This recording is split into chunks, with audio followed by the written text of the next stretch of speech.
Ladies and gentlemen, friends, members of Slovenian Association for International Relations and members of Ifimes, it's my honor and pleasure to have among us today the former president of Indonesia, Madam, which we all well know, Madam Megawati Soekarnoputeri.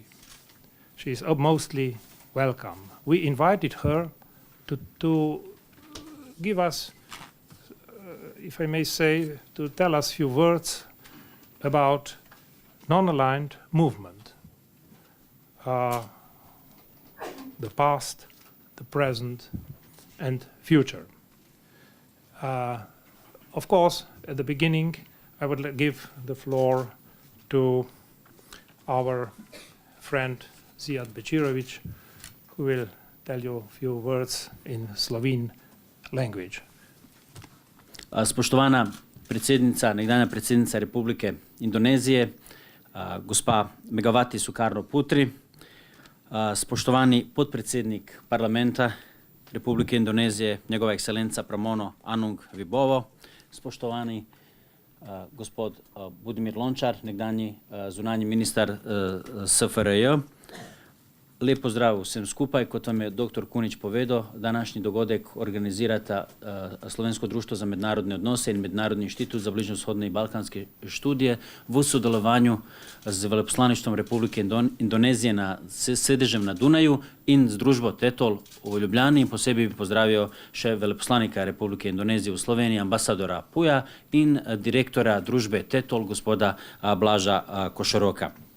Današnji dogodek oziroma seminar ima naslov Gibanje Neuvrščenih, včeraj, danes in jutri, in je to tudi hkrati priložnost, da z uglednimi gosti, s nekdanjo predsednico Indonezije, podpredsednikom indonezijskega parlamenta in nekdanjim zunanjim ministrom SFRJ in vsi skupaj spregovorimo na temo Gibanja Neuvrščenih oziroma kaj lahko pričakujemo od Gibanja Neuvrščenih in kaj je v bistvu dodana vrednost tega gibanja. Hvala vam še enkrat, da ste se udeležili in zdaj je beseda dr. Kuniču. Thank you.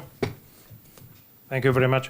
But I would give the floor to His Excellency Ambassador of Indonesia, Mr. Puja.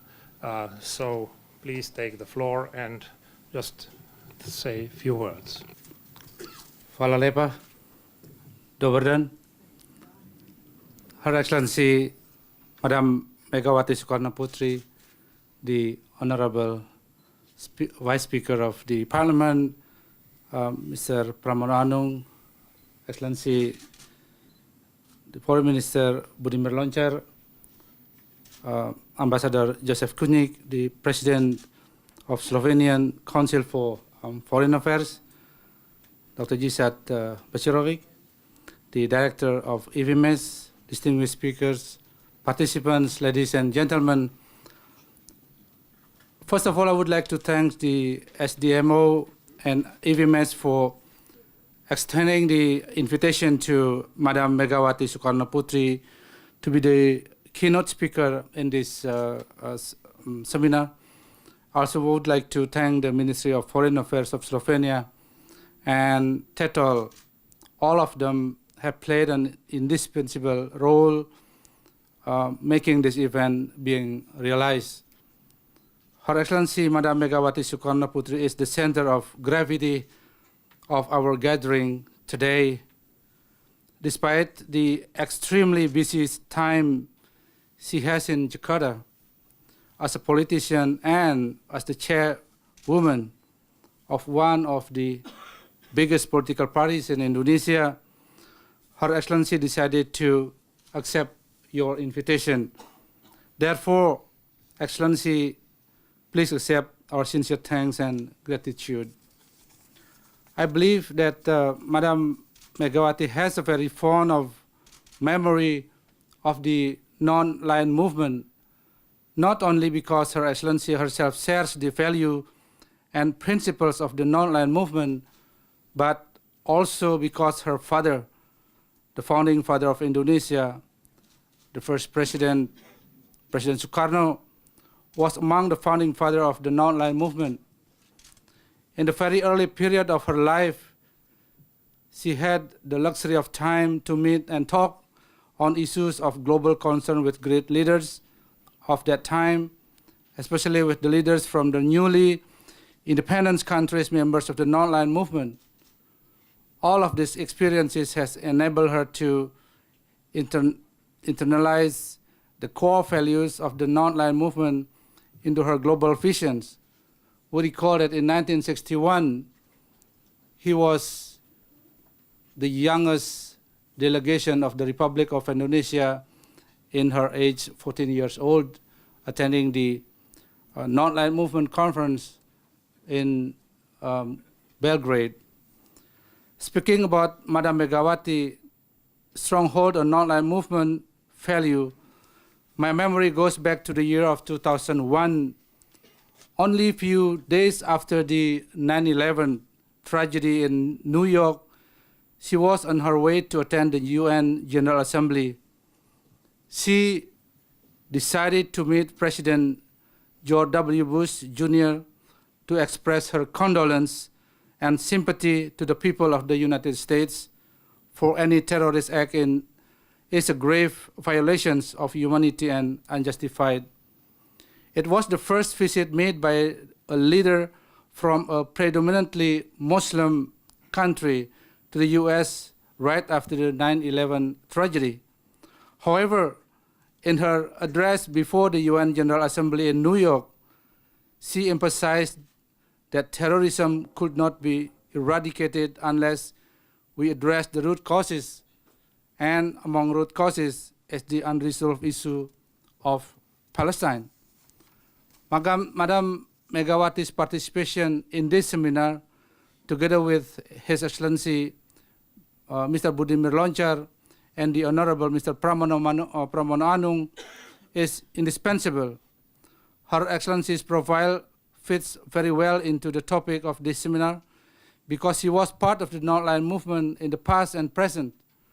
Building on her contemplations of the non-aligned movements, past and present, I'm sure that through her address today, Her Excellency will make an important contribution to finding ways and means for the non-aligned movement to continue its important role in shaping the world politics as it has always played in the past.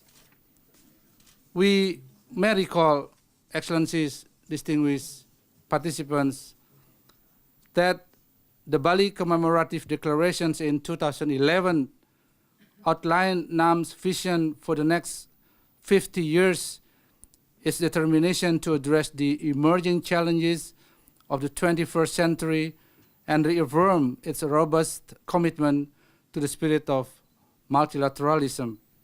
We attach so much hope in every step of this movement journey. The reason is that inspired by the Bandung Principles and the Belgrade Conference, our movement has registered many achievements during these last 50 years. However, if we are to maintain and build on these contributions, we must recognize that our world today is vastly different from the day when our founding fathers met in Belgrade 50 years ago. It is feared that with the profound changes all over the world and rapid power shifts, one question remains: is non-aligned movement still relevant in the midst of increasing globalization and growing independence? I believe the address of Madam Megawati Soekarnoputeri this afternoon hopefully will answer these questions. New power centers with growing economic, military, and political resources are emerging. They also present new set of challenges that are non-traditional in nature, inherently transboundary, multifaceted, and interlinked in nature. Most of all, they cannot be exclusively addressed by national solutions. Excellencies, ladies and gentlemen, I believe, like two-sided coin, these challenges also present opportunities for non-aligned movement, and we simply must grab every opportunity there is for the betterment of the world community, where nations work in concert to address common challenges, and where conflicts are resolved through dialogue and diplomacy rather than through the use or threat of force. After all, we were to be agents of changes. Then many unresolved, sometimes dire issues should be seen as promising steps in rectifying given situation. In that spirit, we confirm the people's aspirations, the core principle behind non-aligned movement, and this in turn will enable us to be part of solution to global challenges, to be reliable partners. I wish you productive seminars and fruitful discussion. Fala lepa. Thank you, Your Excellency. Before I invite Her Excellency the President to the floor, I would like to inform you that she's going to speak in Bahasa Indonesia. In English? Okay, so thank you. So I invite Excellency, Madam President, to take the floor.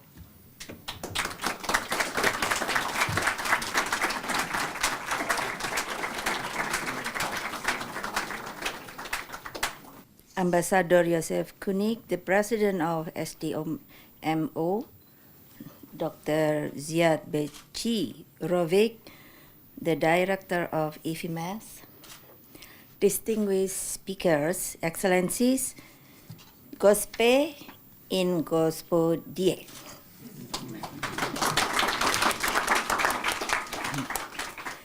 At the outset, let me express my sincere thanks and gratitude to the Slovenian Association for International Relations and Institute for Middle East and Balkan Studies for inviting me to address this distinguished roundtable.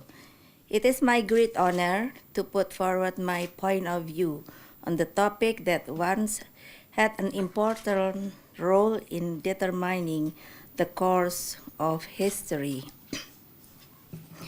My mind suddenly traveled back to the era of 51 years ago as I received the invitation from Ambassador Kunič to speak on the issue of non-aligned movement. In the year 1961, I was 14 years old and honored to be the youngest delegate of the first non-alignment movement summit in Belgrade. It was such a beautiful memory which I reminisce fondly, especially when accompanying my late father. The founding father and the first president of Indonesia, President Soekarno. He addressed the summit and was involved in discussions with the world's great leader of the time, such as President Joseph Broz Tito of Yugoslavia, President Gamal Abdel Nasser of Egypt, Prime Minister Jawaharlal Nehru of India, President Kwame Nkrumah of Ghana, and other leaders who are attending the summit. It is indeed an unforgettable memory, a knowledgeable experience that served as a guru in my journey of life as a politician. Distinguished participants, ladies and gentlemen, the history of a nation state began with the Peace of Westphalia treaties in 1648. They ended the long war of dynasty reign and religious nuance in Europe and resulted in the creation of a new system of political order in Europe, laid the foundation of modern concept of nation-state, a system based on respect to different faiths, ethnicities, and languages. Another significant history of nation-states was the convening of the Asian-African Conference in Bandung, Indonesia, in 1955. It was the first intercontinental conference in the history of mankind. I am proud that my country was the host of this conference. The conference resulted in a set of common causes and shared principles called Dasasila Bandung, the Bandung Declaration, or the 10 Principles of Bandung. Since then, Bandung Declaration has served as a source of inspiration for the nation in Asia, Africa, and Latin America in their pursuit for freedom and independence, and in their fight against colonialism and imperialism. Ladies and gentlemen, in only 2 decades after the Bandung Declaration was created, the world political shape has changed dramatically. Compared to only 30 nation states existed outside Europe and America in 1955, there were more than 120 new countries emerged in Asia, Africa, and Latin America in 1970. Nowadays, except for Palestine, most of the countries in the world have gained their independence and political freedom. This clearly shows that Dasasila Bandung has served one of its main purposes. The convening of Asian African Conference in Bandung in 1955 was the first key step toward the road ahead for solidarity of newly independent countries and to lay down foundation for these countries' role in shaping the world's politics. The goal was eloquently reflected by President Sukarno in his closing remarks for the conference. And I quote, "May we continue on the way we have taken together, and may the Bandung Conference stay as a beacon guiding the future progress of Asia and Africa." President Sukarno gave a clearer demarcation in the rivalry situation in international politics between 2 power blocs, the liberal capitalist Western Bloc under US leadership and the socialist Eastern Bloc under Soviet Union command. President Sukarno also gave us an alternative path to the new emerging countries who didn't want to become object of domination and influence of the 2 blocs. This action was renewed as non-alignment movement. Thus, at 1st and 6 September 1961, 25 countries from Asia, Africa, and South Europe had laid down in important history in the international politics by held the first summit of the non-aligned movement countries in Belgrade, Yugoslavia.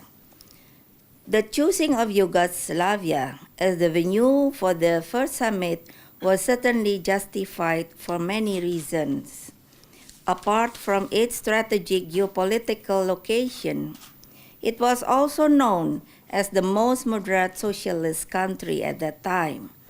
With my visit to Slovenia, a country which used to be part of former Yugoslavia, I witnessed the beauty and the warm characteristic of its people. I understand even more why this part of the globe has been chosen as the host of the first summit. In the heart of 2 competing blocs, imperialism was still embedded in the form of neo-imperialism.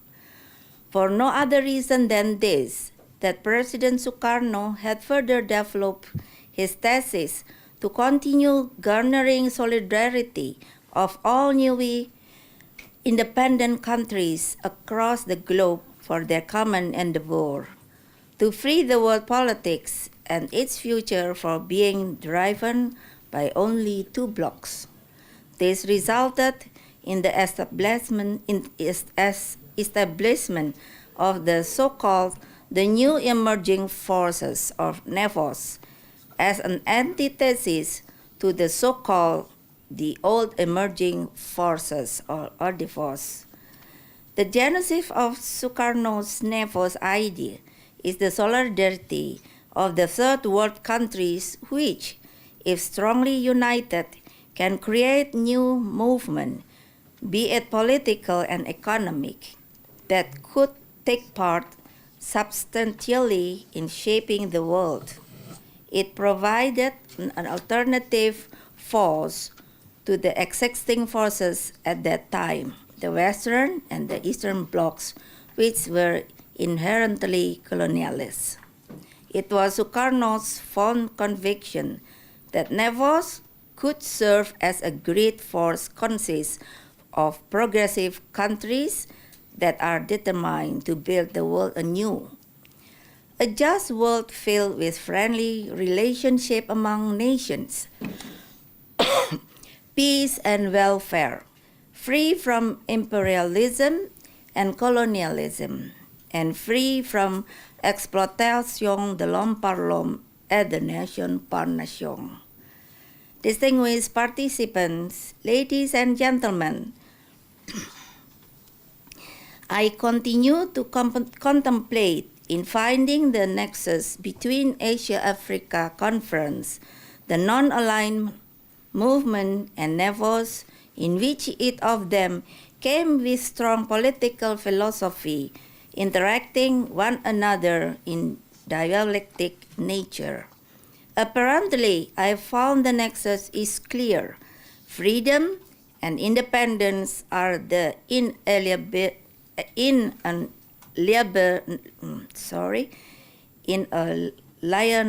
rights of every nation. Therefore, the colonialism has to be eradicated, for it is a grave violation to the principle of humanity and justice. This nexus should be the basis on which a new world order should be built. As President Sukarno himself has referred to in his famous remark address to the 1960 UN General Assembly under the title "To Build the World Anew," learning from the wisdom of history. I do believe that the non-aligned movement and the idea of NEFOS are two faces of the same coin in pursuit of a new world order. The two were built for a far-reaching vision. While the non-aligned movement is considered as the antithesis of the 20th century Cold War, the spirit of NEFOS is an alteration to the global system, especially to the world economic order, which is inherently unjust and driven by neoliberal school of thought. The spirit also fits to the challenges of the 21st century. This contemplation is very much in line with the dynamic in the non-aligned movement history. It could be found in the period of 1970s while continuing its fight against colonialism. NAM also extended its non-alignment scope to include the fight for regaining political and economical rights for the developing part of the world. In the same vein, the fourth NAM summit in Algiers in 1973 promoted the idea of a new international economic order that is more just and free for domination of any economic blocs. It is my view that the proposal made by the Algiers NAM summit reconfirmed the spirit of NEFOS. Ladies and gentlemen, as an institution, the NAM has experienced the ups and downs throughout its history. However, the spirit of NAM, a spirit for freedom and independence, will remain high, especially if put into the context of our current situation. Building on this spirit, the NAM has to redefine the vision of its movement in the rise of the 21st century. I am therefore putting forward my thought for the NAM to maintain its relevance, economic freedom, and solidarity, and be made tangible through strengthened economic cooperation and alliance among the NAM countries on the basis of equality.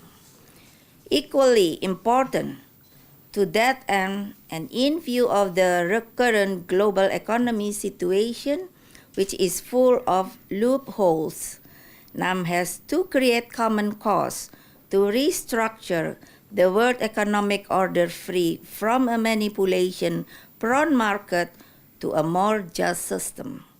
I am not in any way to be against market economy. However, learning from our long economic history, I believe that in achieving a just economic system, a state has to regain its leading role and control over its economic system at large. Distinguished participants, I see the rise of BRICS, Brazil, Russia, India, China, and South Africa, as a new emerging economic bloc to be an implementation of NEFO's idea in 21st century. Two of the BRICS members are also prominent members of NAM. Brazil and China are not members, but they are observers and share most of the NAM's principles. I know the formation of BRICS might not be triggered directly by NEFOS, but if NEFOS were to be implemented in this 21st century, a coalition of the third world economies, such as the case of the BRICS, would certainly be a model for it. Building an alternative to the existing established is the nature of all NAM countries. In closing, the spirit and value on which NAM has been formed by its founding fathers will continue to prevail.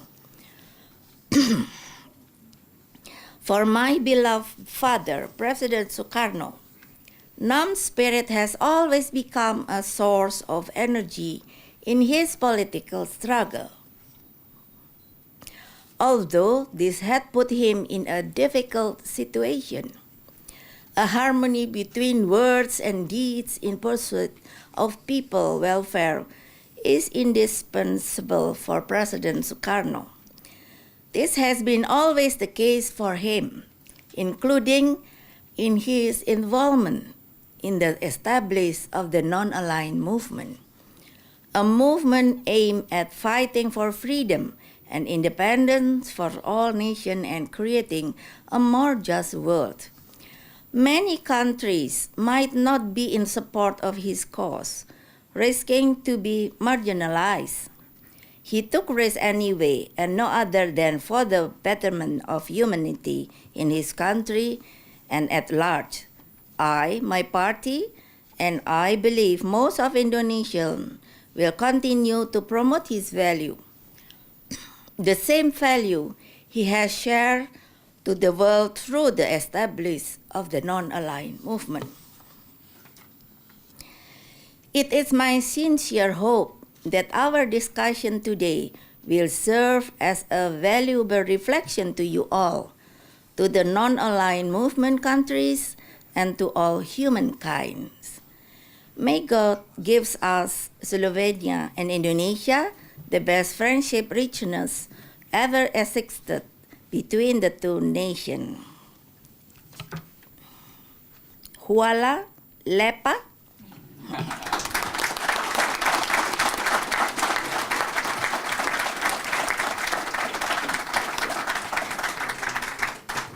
Thank you very much, Ms. President.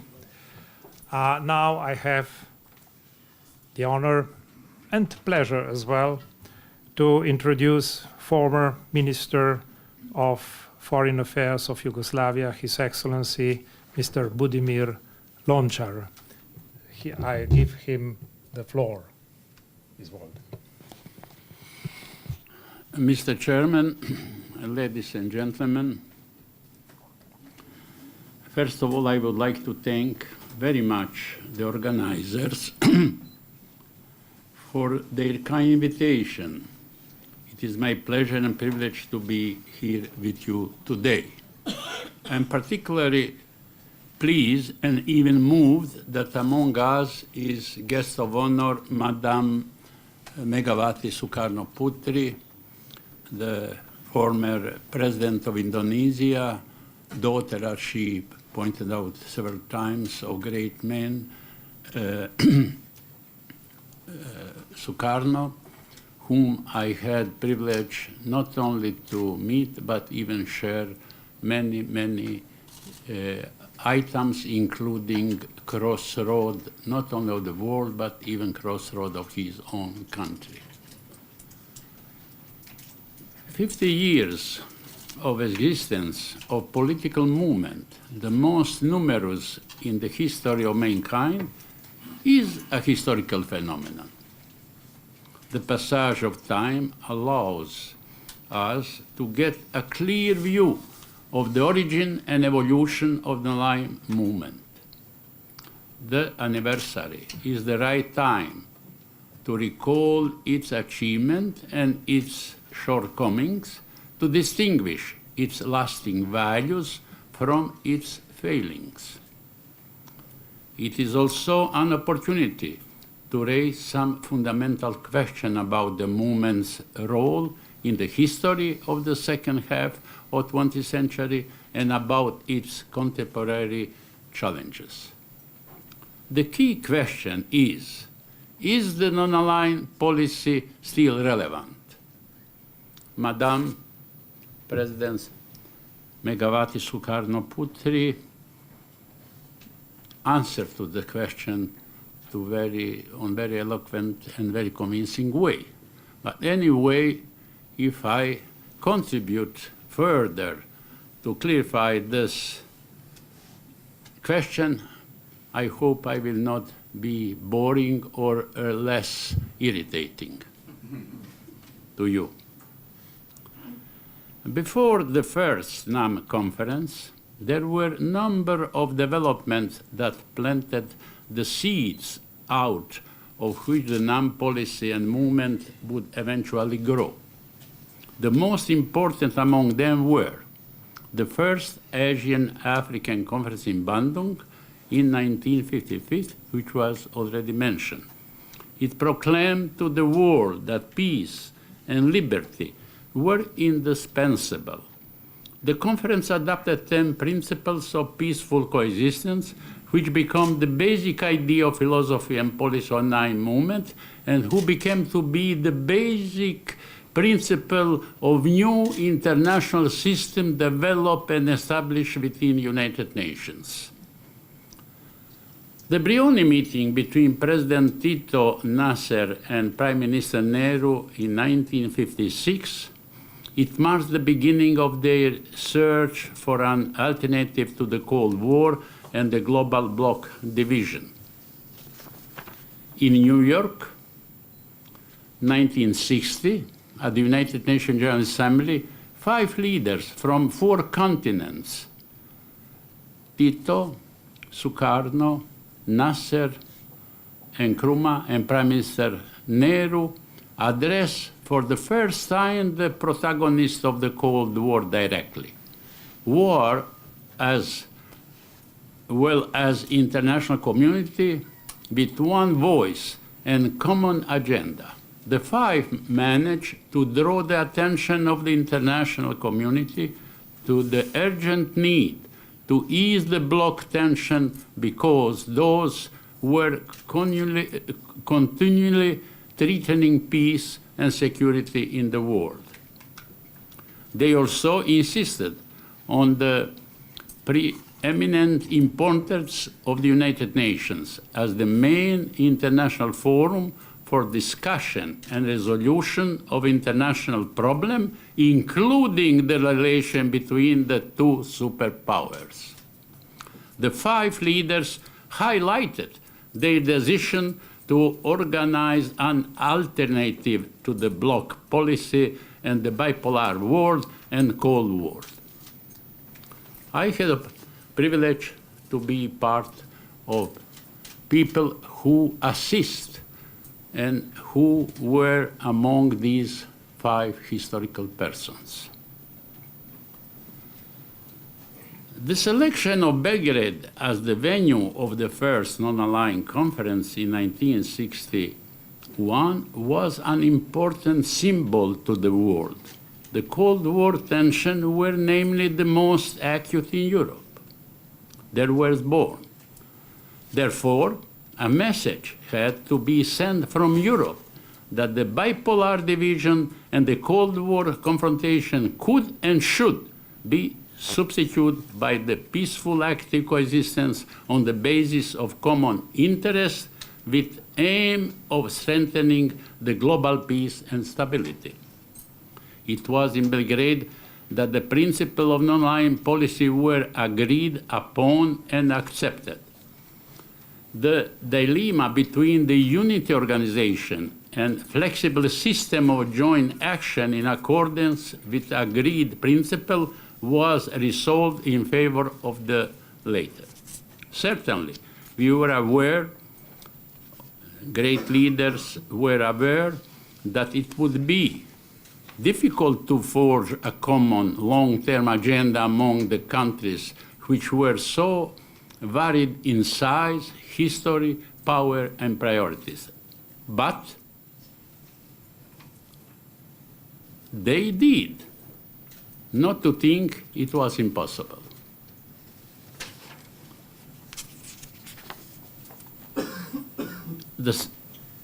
Belgrade became to be again conference venue 1989. It was a time of tectonic changes in the geopolitical landscape. The main reason dated the non-aligned movement, the bloc politics, and the bipolar division of the world was about to disappear. The movement had to adapt its strategy to new realities and to redirect its effort toward the creation of new democratic post-Cold War international order. Again, Cold War started in Europe. It was developed over there and end over there. And first conference was in Belgrade, because to be most convincing demonstration that alternative may be found just on the ground vis-à-vis protagonists of the Cold War. Now, when Cold War ended, then again, Belgrade was a desirable place to be in Europe to say that now, yesterday, until then, promoter of bloc policy of confrontation face new, not only opportunity, new obligation to work on the world without tension, a world which will be more harmonious, of the world of more equality, of the world who will serve to all countries who belongs to the international community. It means all members of United Nations. But the collapse of Yugoslavia at the time, who was in chair of the movement, was one of the handicap and one of the shortcomings and difficulties to carry out such new, huge switch of non-aligned movement, as well as world switch to the post-Cold War. Then Indonesia took over chairmanship as 10-1, and they were inspired by Belgrade's successful outcome It means 9 conferences. But they had to now carry out the real implementation of these declarations from 9 conferences in Belgrade. Then I was again, a special envoy of UN Secretary General to serve chair on online movement. And I might say that Indonesia, regardless of some shortcoming of internal policy of Indonesia, which Madame Megawati is more competent to talk about, did good job, and they revitalized non-aligned movement, particularly on the field of putting as priority implementation of new economical order which was established in the 4th conference in Algeria. Then Indonesia chair initiate cooperation and dialogue with G8. And it was a fortunate coincidence that Japan was in chair and Indonesia had very close relation. Then they accepted to receive chairman of non-aligned movement, President Suharto then, and he presented that. But later on, G8 escaped or say avoid to go on with proposal of cooperation on improving international relations and particularly on the field of economic and financial matters. Before I come back where we are today, what we have to do today, Madame Megawati Soekarnoputeri pointed out that the movement is still relevant, that we have still a lot of job to do. In contrary, that our values has to be reaffirmed. But before that, I will come on this again. I would like to tell you how I see what were the movement's main achievements and what was the main shortcomings.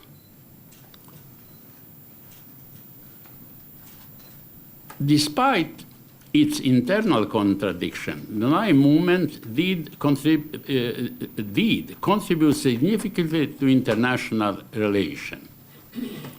Its decreased area of Cold War competition between the two blocs.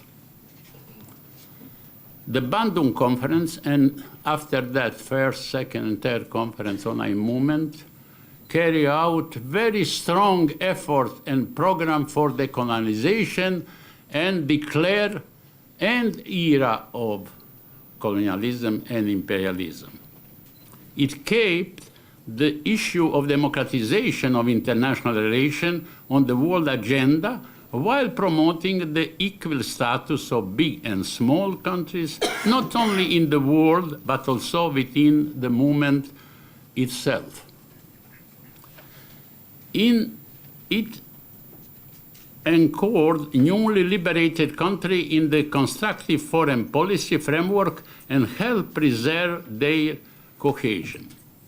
It promoted and implemented the peaceful coexistence of different culture, religious, and civilization inside of their movement, with some, of course, shortcoming. It strengthened the United Nations by making it main venue of most of its activities. It kept the issue of peace, disarmament, security, development, and democratization of international relations on the United Nations agenda. It cultivates and raises among its members the awareness that all countries in the world are interconnected and interdependent, and as such, and everyone is responsible for global progress and peace in the world. Let me to mention some weaknesses. The main weaknesses, to my opinion, of the movement was gap between non-democratic domestic policy in some countries and their democratic foreign policy agenda. Many of them did not practice in their domestic policy or in their bilateral relation what they preach and on the global level. Of course, we have to accept here one very prominent member of Nalai movement, one founding father of the movement, India. India was the largest democracy in the world and is today. India, with its own value, means a lot for the movement, not only because of size, because of quality of internal development as a country who has very low level of economical development. It was unique, and still India played a very important role, as well as in Indonesia, as big countries who promote equality inside of the movement as example that the world should be established and organized on the principle of equality. Of course, it is important to bear in mind the circumstances in which the newly liberated countries found themselves after the anti-colonial revolution, although these do not absolve them of their responsibility vis-à-vis their own people. Often, the predominantly military, autocratic regime were preoccupied with the preservation of independence and stability, mostly at the expense of basic freedom and human rights. Their focus on their integrity and independence was reinforced by the bloc's rivalry and the big power competition for sphere of interest and domination.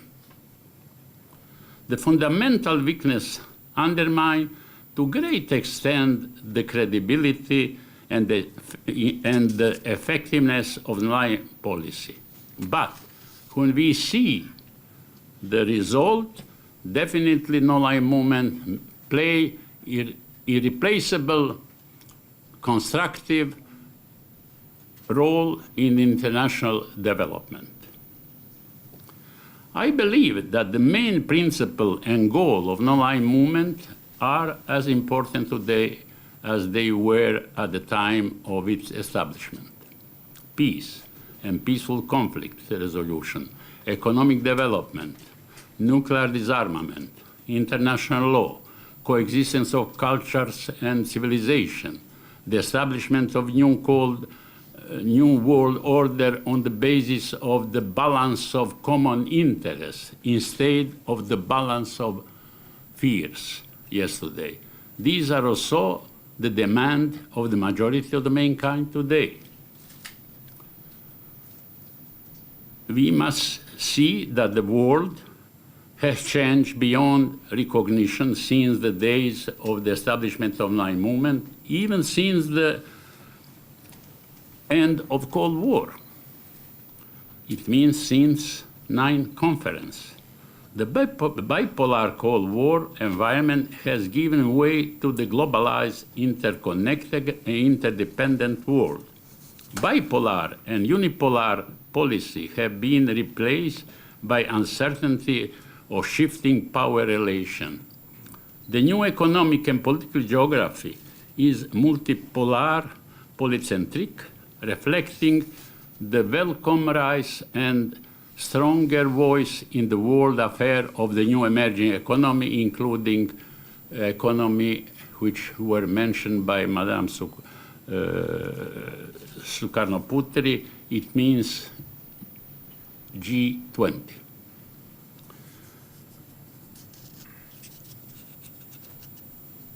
During the last 4 years, the world has gone through the worst global financial crisis, recession since the Great Depression 81 years ago.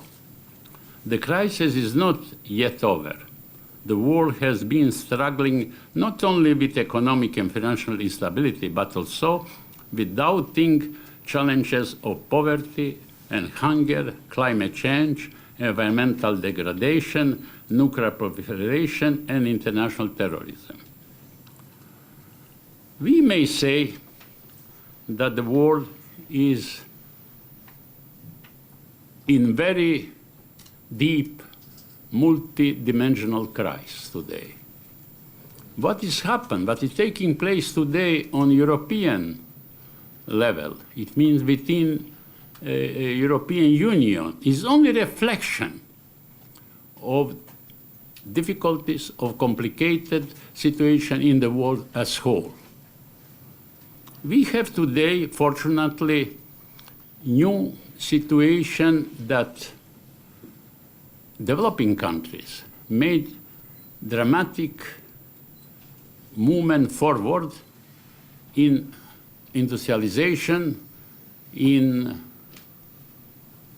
expansion, and today we have 51% of the GDP of the world belongs to the G77, which is, of course, 122 developing countries. This is already a new situation. Yesterday, I read a statement by outgoing chairman of the World Bank, Mr.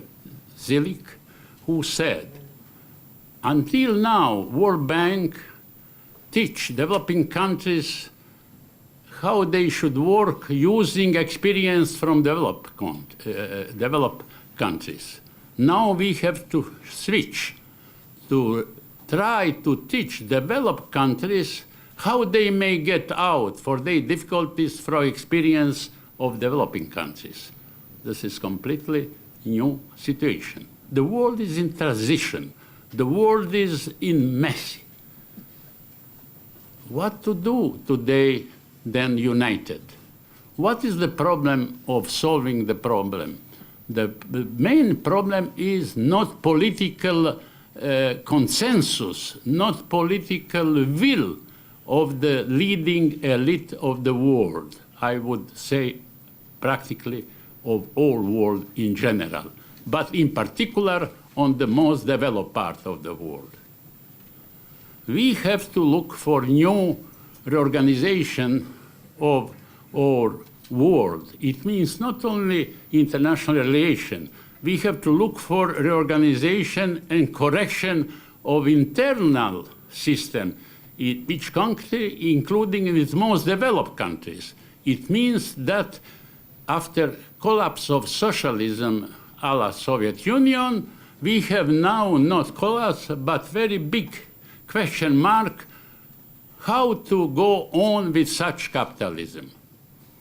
Of course, that this is one part of problem. The other in relation between countries. Very often, national problems are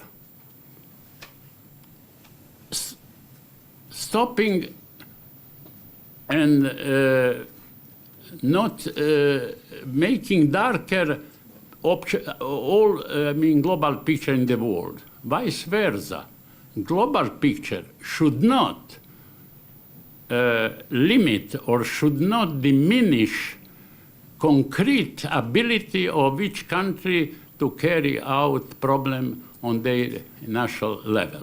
It means that we have to establish more balance between national and global interest. We have to definitely give up from now a movement that the democratization of the international relation is strong prerequisite for domestic democratic order. I think that balance is necessary to establish on the side of the developing countries. It means non-aligned countries. But at the same time, we have to absolutely be aware and most developed countries that export of revolution doesn't work, but either export of democracy doesn't work like we could see in Iraq and all other countries in the world. It means that country has to, small, big, be equally responsible. They cannot equally contribute, but they have to equally right to try. And achievement and contribution be, of course, different regardless of size, of development, of ability of each individual member of international community. Now is question, why is non-aligned movement relevant? Relevant is because we are looking all today for new order. We are all looking for new world. The non-aligned movement has not only obligation, even experience to work together with the rest part of the world for reshaping our world we live in. I would like to say that is open today. Yesterday, it was slogan of non-aligned movement that we need new order. When Cold War finished, then it was slogan of the European countries. I attend at the conference 1890 in Paris, when it was declaration that we are looking for new European architecture within or as part of the new world order. But of course, did not come out anything of that. If we are now all aware that we are in the same boat, if we are aware that we need new order, the non-alignment is very relevant to come with all its potentiality, with 122 members to be part of integral movement toward the change of the world, toward establishing new order. This is my point.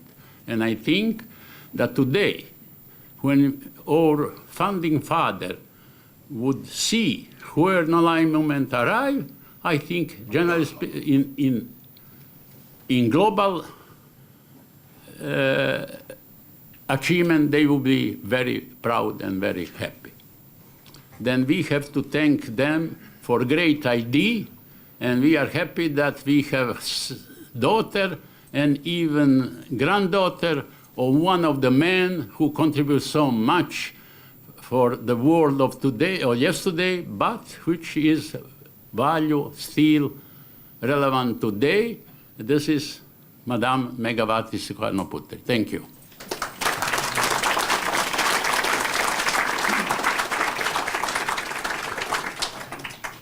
Thank you very much, Your Excellency. And now I would like to present Mr. Pramono Anung Wibowo, who is going to say a few words. He is His Excellency Speaker of Upper Chamber of the Parliament of the Republic of Indonesia. Her Excellency, Madam Megawati Soekarnoputeri. Actually, Madam Megawati not just my leader, also my teacher, my sister, sometimes also my friends.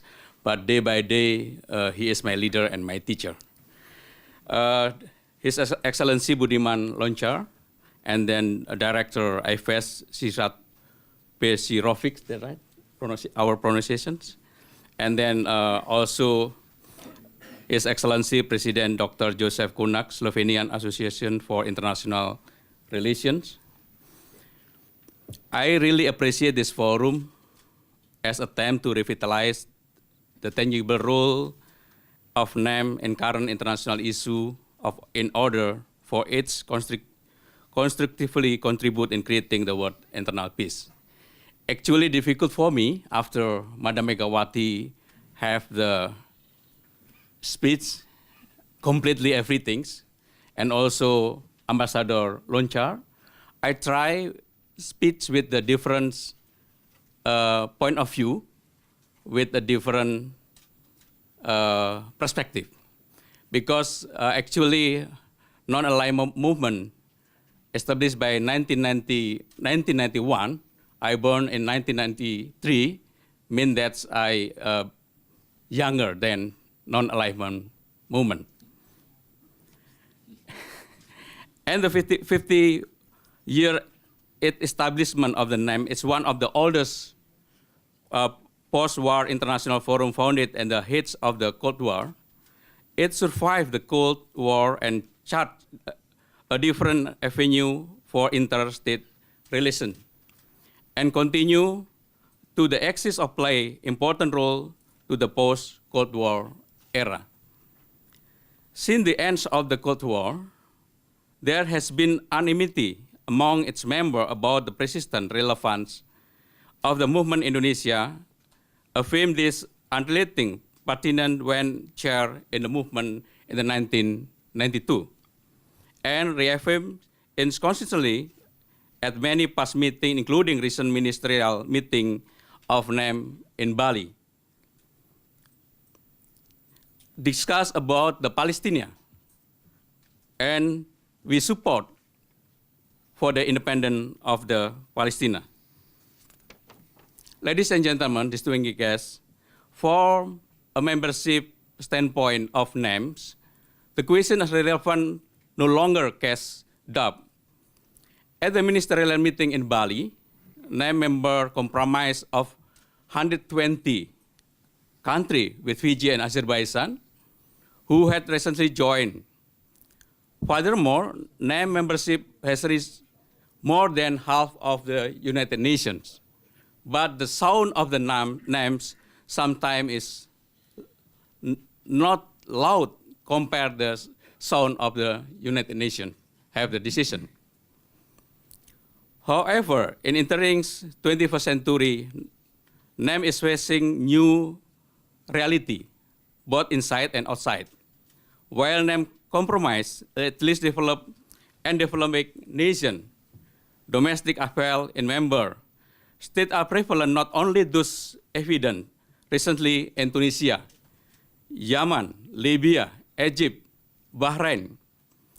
Other members are also suffering from internal political problems, including good governance problem, poverty, the internal problem, some extent unpredictability, influence regional and also international stability instead of creating conducive environment of international peace. Excellency, ladies and gentlemen, actually, for me, the question is about reaffirming fundamental value of the NEM and regaining its place in the world affair. We know the Bandung Principle delivered the ASEAN-African Conference in 1955 can be support of the NEM history. However, the interpretation of the NEM goal, its capacity, has been relevant for the contemporary world. But how NEM will survive and be able to regain place contemporary world affair? This question is a strong question. Let me pose my opinion regarding the question. I would say yes, it will, if it first diversity of the leadership of the NEM. Since 1991, NEM chair has been decided on geographical rotating basis. So far, 4 countries in Asia have assumed to be the chairmanship position: Sri Lanka, Indonesia, India, and Malaysia. And Iran is set to chair in 2012. Also, 6 countries in Africa, like United Arab Emirates, Zambia, Algeria, Zimbabwe, South Africa, and now Egypt. 1 from Europe, Yugoslavia, twice. And 2 from Latin America, Cuba, Colombia, and also Cuba again. NEM chairmanship and leadership need to go beyond this pattern.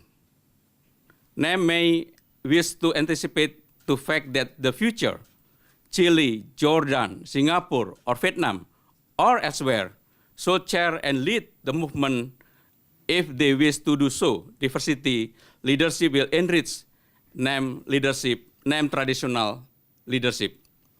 Second, greater visibility in solving global problem in another important element NEM constant relevant. Critical to this visibility is leader innovation in finding solution. the chair of the movement might wish to use good office or advisory office, leader mission, leader special envoy, ad hoc task force, confidence building mission, or contact group in helping resolve global and regional conflict and dispute. The present situation in Libya, South Africa, North Africa, and also Middle East, and of course, protected Arab-Israel conflict seem to call for such initiative. Critical to external relation and global contribution of NEM and its member countries is realistic and pragmatic approach guided by the principle, in particularly in Bandung principle. Those principles are the soul of the movement that distinguish NEM from the other cooperation arrangement. Third opinion, my opinions, it is important for NEM to make more derivable in the future, both in the dispute settlement among its members and meeting their economic and development needs. Conflict or disputes still take place within and between some NEM member countries. Poverty remains a serious matter in many NEM countries. When compounded by conflict that are fully by elected threats, a small arm and likes weapon, freeing people from wants become to a very daunting task. NEM need to go beyond conference room deliberation in catering to the fundamental needs of the people of its member. It needs to go beyond the lengthy and this final document that are traditionally adopted the end of NEM summit or ministerial meeting. Fourth, NEM will need greater unity of voice responding future challenge. Unity of voice also reflects strong leadership and strong cohesion of the movement. When NEM member states speak with one voice, it will have a better chance to achieve symmetrical result in its diplomacy. With the present of the future world where government is no longer the only actor decided the fate of the NEM, the cause of the movement will be strengthened when it's enjoy unflagging support, let alone active participation from its people. Therefore, NEM makes also which explore greater contributions of business sector and also civil society group from its member countries from enhance of NEM cooperation. And the support of the condition mentioned above and relating effort to the improved NEM working method are essential. Indonesia chairmanship of the NEM in the 1992 lead to foundation for better working method so that the movement could be well celebrated in the wake of the post-Cold War era. The 21st century set to state for more essential, effective, and efficient NEM methodology. Finally, I think that all NEM member countries are called upon to ensure a seamless revival to movement into the new century. I am fully confident that this forum will remain pivotal to renew NEM. Thank you very much.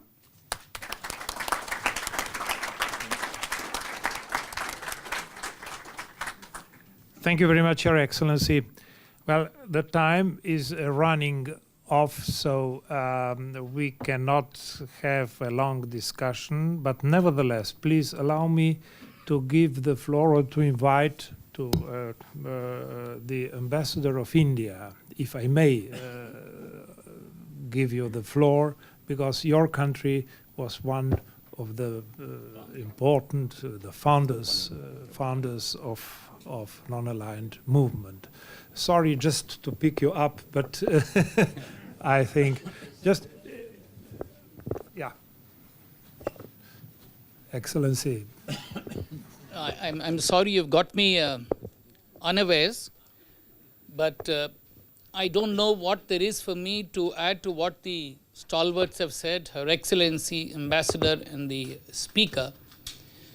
Just 3 quick points I'd make for your consideration. The utility of NAM, its usefulness today, I think the best way to judge that is to visualize what the world would have been in case NAM had not existed. It would have just been a bipolar world, and the results of that, I think, are frightening. That's the first thing. The second thing, I think that even we, when we grow older, we try to rejuvenate ourselves. If that's the case with a human being, I think any organization which has crossed 50 years also requires to ponder and reinvent itself. And that reinvention, I think, has to be focused on the way the world is moving today, because more than political alignments, I think all political alignments are based primarily today on on an economic basis. So it's time that NAM ponders on this to see how they can develop their bilateral trade, bilateral economic cooperation. And once NAM gets that economic focus and economic clout, then I think the world will take us more seriously. Thank you.